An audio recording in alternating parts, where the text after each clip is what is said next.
Olá pessoal, hoje é a nossa quarta aula de 5 sobre Grécia Antiga e hoje nós vamos estudar o período clássico. Isso quérrimo não? O que é isso, Bel? Período das guerras, mas também o período de amplo desenvolvimento filosófico e intelectual que os gregos passaram na antiguidade. Então bora lá começar? Esse período começa no século V a.C., quando os persas atacam os gregos. Era uma investida muito grande.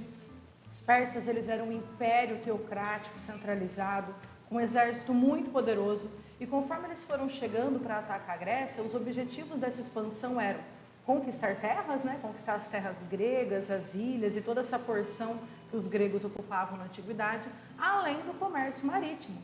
Porque os gregos, e em especial Atenas, dominavam amplas redes de comércio marítimo no mar Mediterrâneo, no mar Egeu, e os persas estavam interessados em expandir e aí dominariam as rotas que até então eram dos gregos.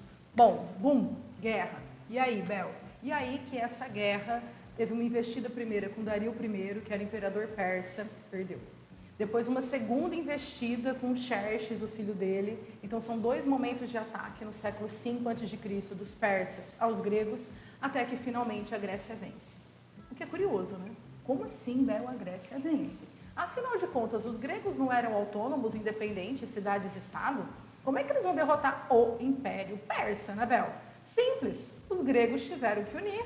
Atenas propôs uma união de polis gregas, denominada de Liga de Delos, ou Confederação de Delos, e uniu os gregos, e foi assim que a Grécia venceu. Só que as guerras médicas acabaram, a Grécia venceu, e Atenas falou, vamos manter um pouquinho essa Liga de Delos? Vai que, os persas atacam de novo. E aí Atenas continuou, unindo tropas, unindo, forças, e aí usa a Liga de Delos para cobrar impostos das demais polis gregas. Aí não vai dar bom, né, gente? Porque aí Atenas vai começar a diminuir a autonomia da polis, ao mesmo tempo que ela, Atenas, cresce. Então a gente tem uma diminuição da autonomia das outras polis que estão obedecendo a Atenas, enquanto Atenas cresce, linda, maravilhosa e feliz. Aliás, põe intelectualmente desenvolvida nisso, né? Porque nesse século V, esse período clássico da história grega, que a gente teve desenvolvimento de filosofia. No século V viveram Sócrates, Platão, Aristóteles, os três clássicos da filosofia.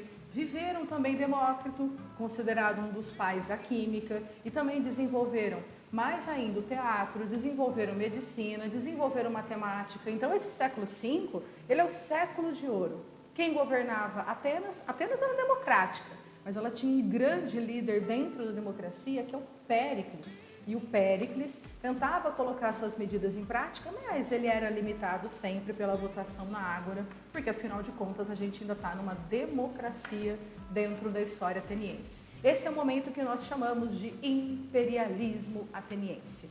Durou bastante? Claro que não.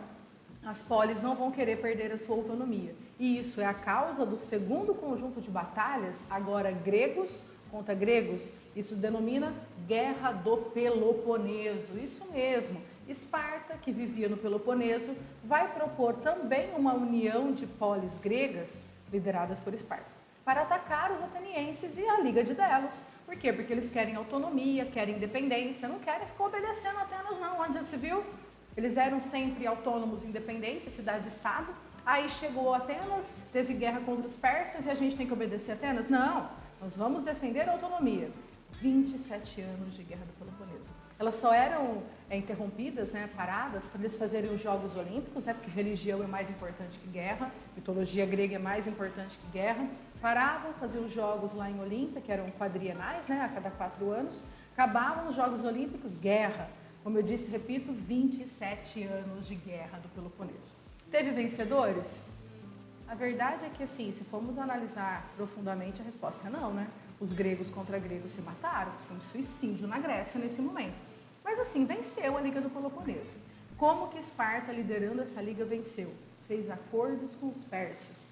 Esparta comprou armas dos persas. Esparta entregou territórios na Ásia Menor para os persas para poder vencer a guerra. A gente até tem um breve imperialismo espartano, mas ainda assim não surtiu muito efeito, porque no fim das contas a gente vai ter um enfraquecimento muito grande da história espartana, da história grega, da história ateniense. Esse enfraquecimento a gente já está chegando no fim do século V, e é aí nesse momento que a Grécia está assim quase que derrotada por ela mesma, que vem a Macedônia, liderada pelo Filipe II, e invade a Grécia. Essa invasão da Macedônia à Grécia encerra o período clássico, a gente entra no período helenístico, que é a nossa quinta aula de Grécia Antiga. Paramos por aqui hoje, um beijo e tchau!